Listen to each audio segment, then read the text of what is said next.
We all know what the Treaty of Versailles was and the trouble it caused. However, whenever we read about this treaty and the relationship it has with the beginning of World War II, many of us just ask the same question. Did the politicians not understand the consequences of their actions? Did they not understand that putting the entire blame on one person increases their desire for revenge? And usually it brings more chaos than justice. Or to put it simply, was the whole thing, the harsh treaty, the terms, and all that, was it all done on purpose?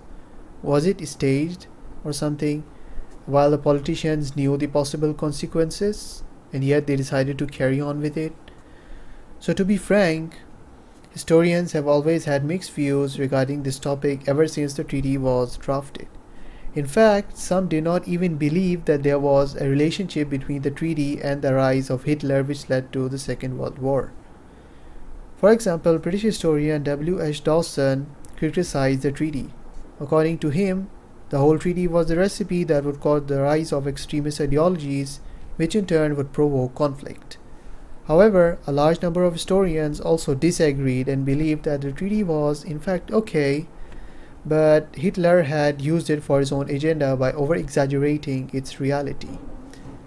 Apart from that, you might ask, why did the politicians not care about the fact that they had gone too far in harshness? Well, the reason behind this was the public opinion. They did not want to disappoint their public, and at that time, the public opinion in Allied nations was quite generally very anti-Germany. Sometimes it wasn't even realistic. They had some desires which couldn't be achieved. But why didn't the politicians still not dare to go against public opinion? Well, after all, they were politicians, and if there's one thing which matters the most for politicians and they don't want to lose it, then it is, of course, power. I hope you enjoyed watching, and thanks to the acknowledgements you can see on my screen.